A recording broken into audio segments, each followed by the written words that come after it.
The misty dawn crept through the windows of a modest Leytonstone home as a lanky 16-year-old stuffed a crumpled letter into his jacket pocket. David Beckham's fingers trembled slightly, tracing the Manchester United letterhead and the signature that could change everything. Sir Alex Ferguson had seen something in him, something beyond his slight frame and boyish features. That September morning in 1991 marked the first step toward what would become a legendary career. But young David carried another secret alongside his football ambitions. Her name was Olivia Bennett, with honey blonde hair that caught the sun and eyes that shifted between blue and green depending on her mood.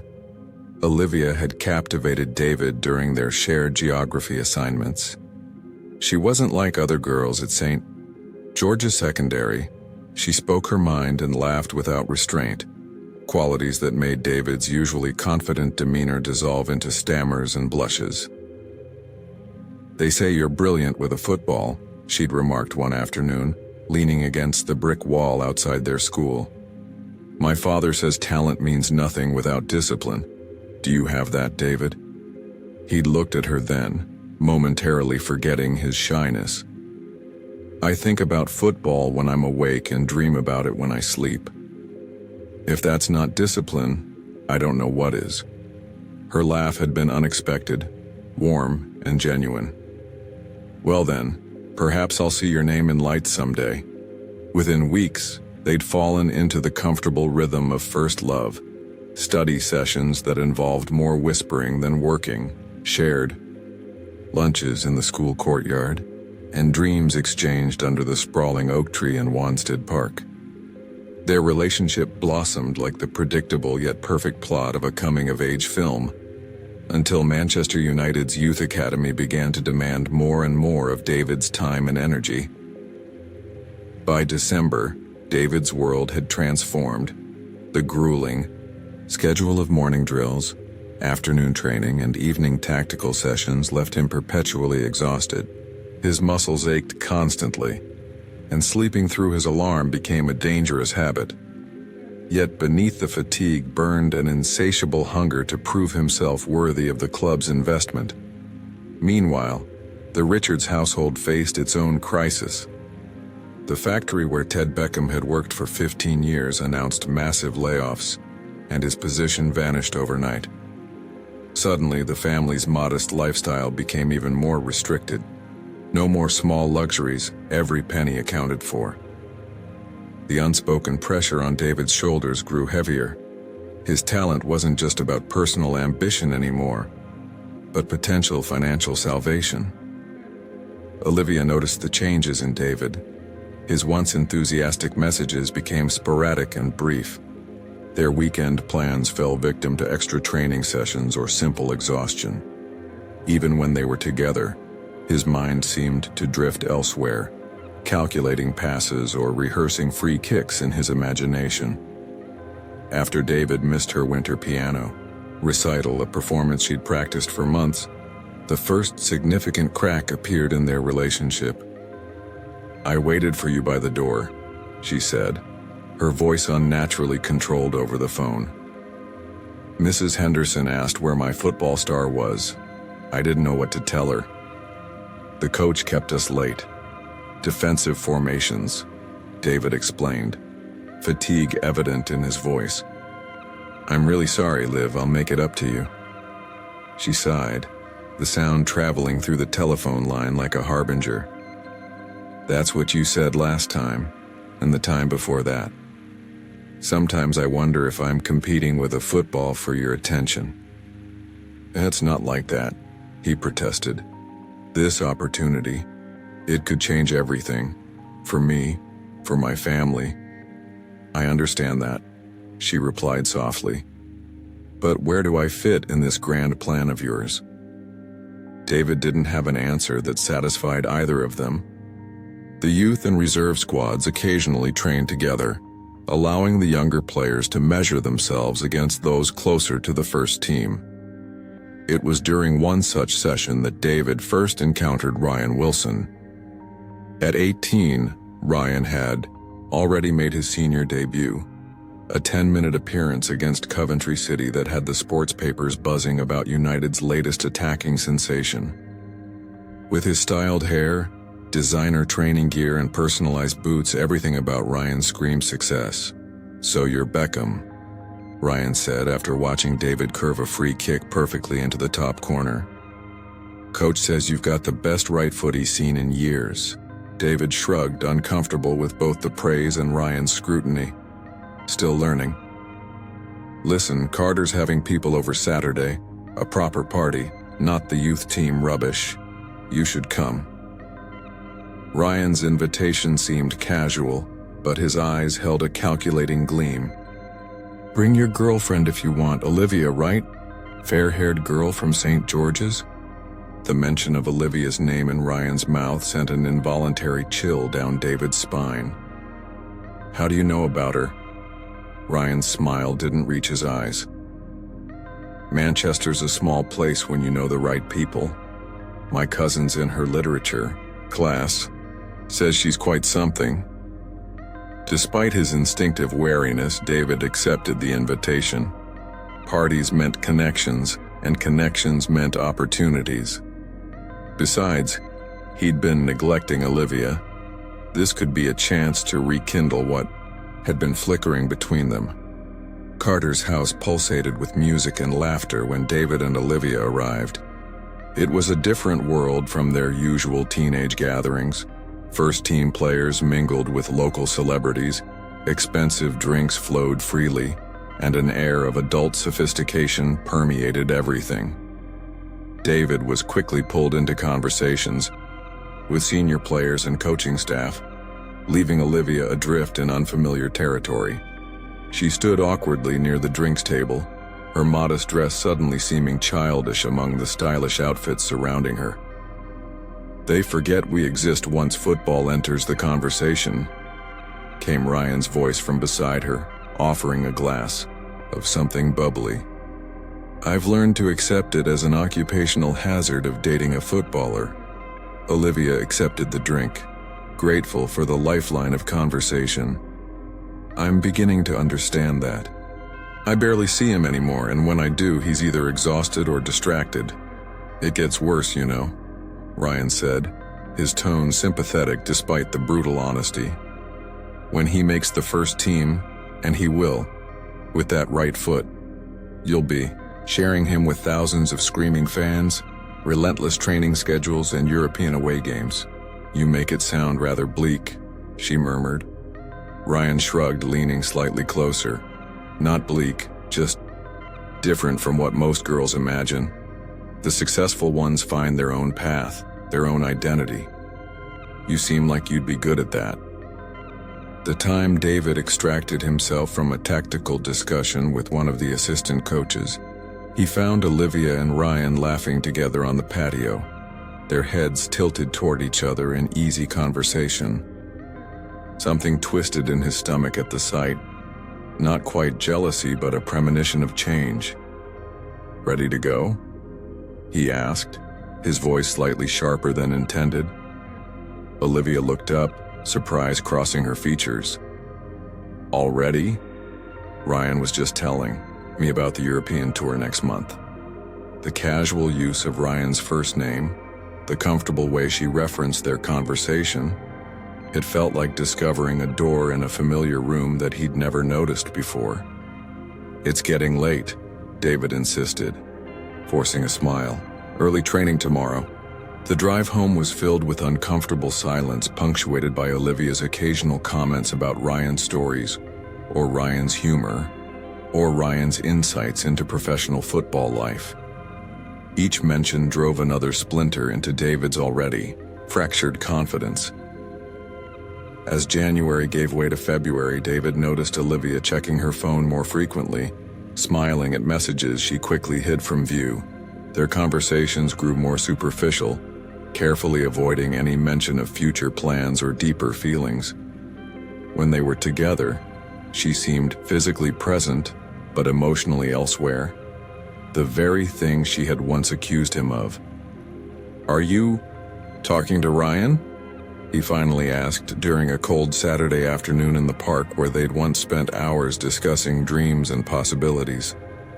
The moment of hesitation before her answer told him everything he needed to know. Sometimes, she admitted, he understands what it's like, this football world. He's been giving me advice. Advice, David repeated flatly. About what? Olivia's gaze dropped to her hands. About how to cope when your boyfriend is being pulled into a different universe.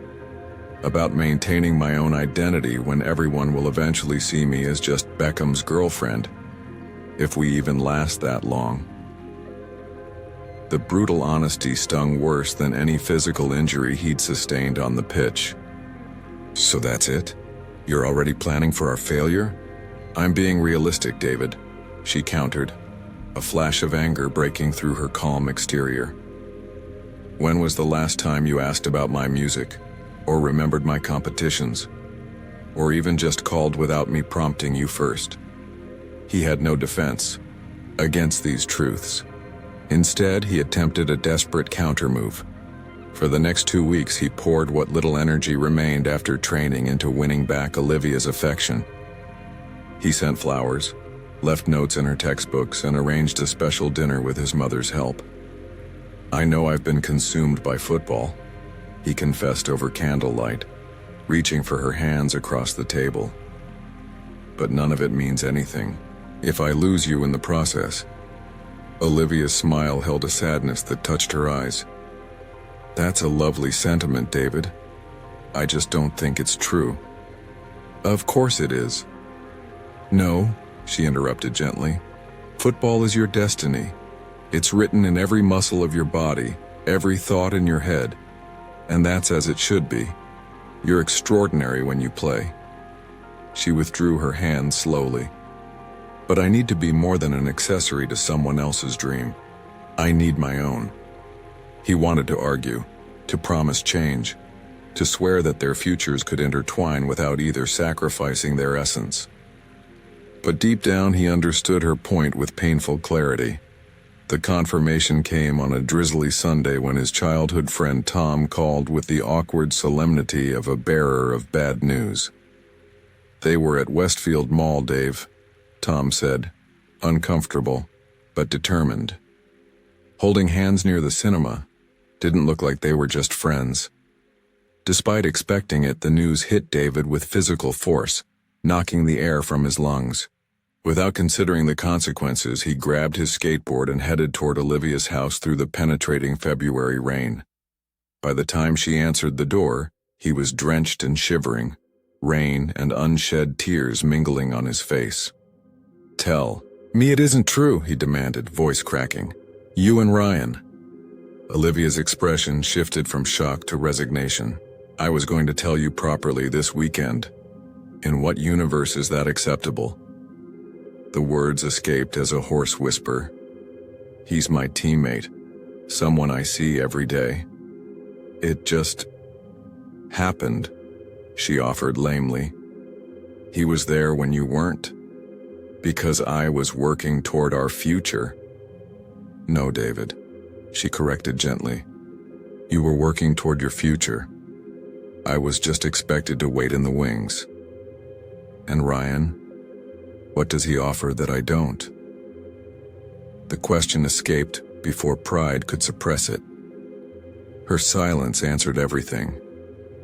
Ryan offered stability, established success and attention that David couldn't match while climbing the brutal ladder of professional football.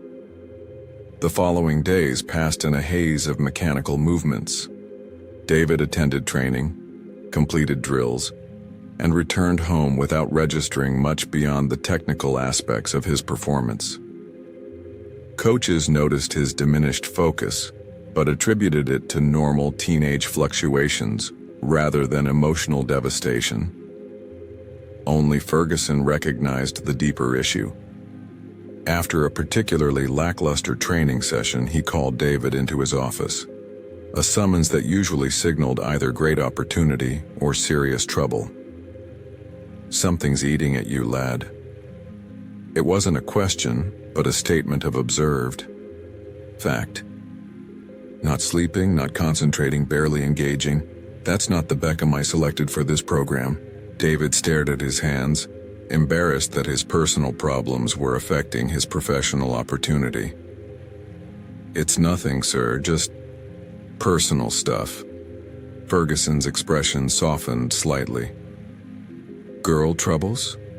The simple accuracy of the assessment broke something in David's carefully maintained facade. She left me for someone else. Another player, actually.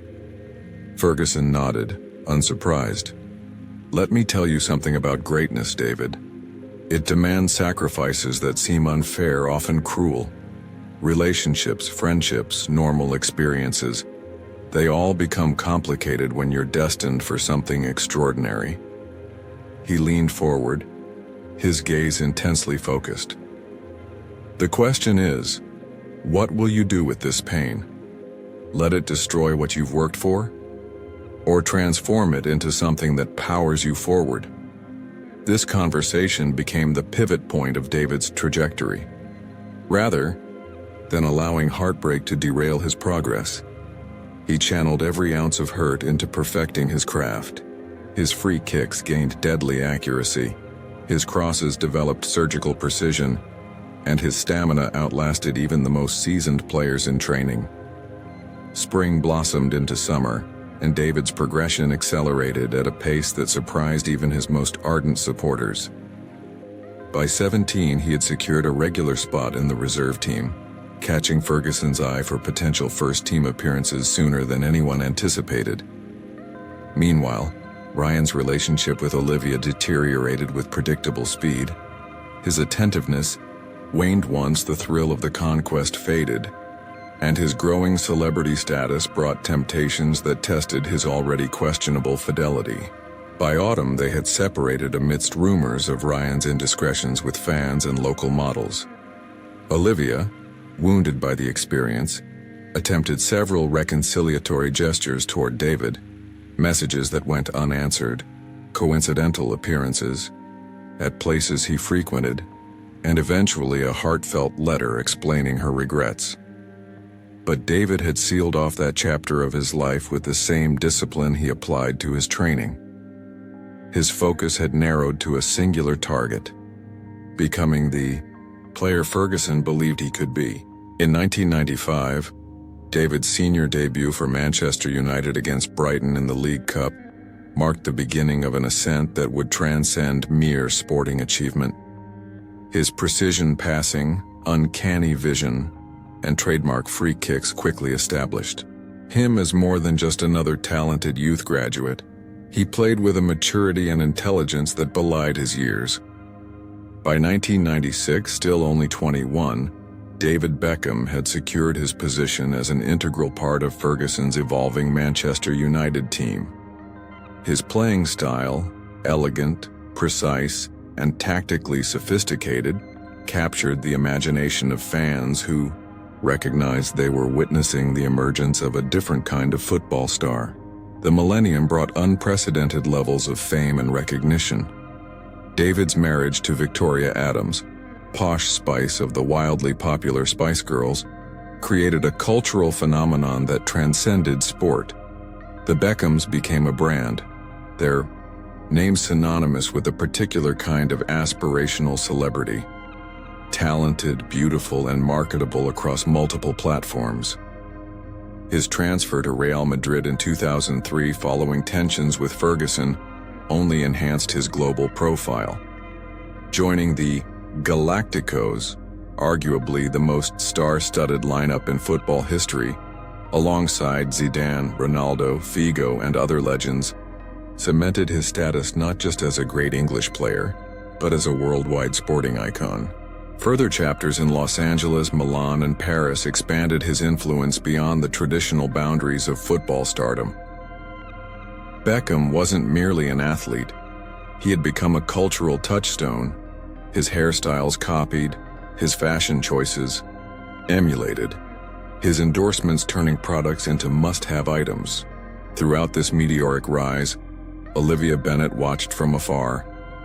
She had married an architect, had 2 children, and built a respectable career teaching music at a prestigious Manchester academy. Her life was comfortable, conventional, and by most measures, successful. Yet occasionally, when David appeared on television lifting another trophy or gracing another magazine cover, a questioning whisper would intrude. What if? The Charity Gala in London, 2007, brought an unexpected intersection of their separate lives. Olivia, now in her early 30s, still carried traces of the girl David had once loved, though time had added sophisticated edges to her youthful beauty. David, surrounded by the aura of global celebrity and married to Victoria, bore little resemblance to the shy, eager teenager from Leytonstone. David? Her voice was tentative as she approached during a lull in the proceedings. I'm not sure if you remember me. His smile was genuine, if guarded. Olivia. Of course I remember. Their conversation remained safely within the boundaries of polite catching up. Families mentioned, careers summarized, mutual acquaintances discussed. Neither ventured into the territory of their shared past or the ramifications of choices made 15 years earlier. Only as they prepared to return to their separate worlds did Olivia risk a more personal question. Do you ever wonder how things might have been if I had stayed, if we had tried harder? David glanced across the room to where Victoria was engaged in animated conversation with a group of designers, then back to Olivia. I've learned that life unfolds exactly as it should. Every heartbreak, every celebration, they're all stepping stones to where we're meant to be. Very philosophical, she noted with a small smile. Experience teaches you that regret is wasted energy, he replied. We're both exactly where we need to be, aren't we? The question lingered between them, neither affirmation nor denial, simply an acknowledgement of life's unpredictable symmetry. With a final handshake, brief, formal, yet carrying the weight of shared history, they parted ways again. David returned to Victoria, to their children, to the extraordinary life they had constructed. Olivia returned to Manchester to her family, to the steady rhythm of a life well lived, if less spectacular. Years later, when asked in a GQ interview about regrets or career disappointments, David's answer surprised many who expected tales of missed championships or professional setbacks. The rejections and disappointments shaped me far more than the easy victories, he reflected. When you're young, you think certain people or opportunities are essential to your happiness, your future. But sometimes what feels like a devastating loss is actually clearing space for what genuinely belongs in your life. He never specifically mentioned Olivia in interviews or memoirs. The brief chapter of first love and subsequent heartbreak remained private, protected from the voracious appetite of tabloids and biographers. Yet those who knew him well recognized the formative impact that early rejection had on his character and drive. Olivia kept a framed copy of that interview tucked away in her home office drawer, not as a shrine to what might have been, but as a reminder that destiny works in unexpected patterns. Her marriage had brought stability and joy. Her children and students fulfilled her in ways that life as a footballer's partner never could have. In the end, their story contained no villains or victims, only 2 individuals whose brief intersection ultimately guided them toward their authentic paths. The true protagonist wasn't love or betrayal, but time itself, the patient craftsman that transforms raw experiences into wisdom, pain into purpose, and separate journeys into completed circles. Perhaps the mathematics of destiny is simpler than we imagine. Some people enter our lives to stay, others to leave, but all to teach us something essential about ourselves. And in that equation, there are no wrong answers, only different routes to becoming who we were always meant to be. Thank you for joining us for this dramatic tale of love, betrayal, and destiny. If you enjoyed this fictional exploration of what might have happened in David Beckham's early career, please show your support by hitting the like button and subscribing to our channel for more compelling stories. We'd love to hear your thoughts in the comments below. What was your favorite part of this narrative? Remember, while inspired by real people, this story is entirely fictional and created purely for entertainment purposes. Your engagement helps us continue creating content that blends the worlds of sports, romance, and human triumph.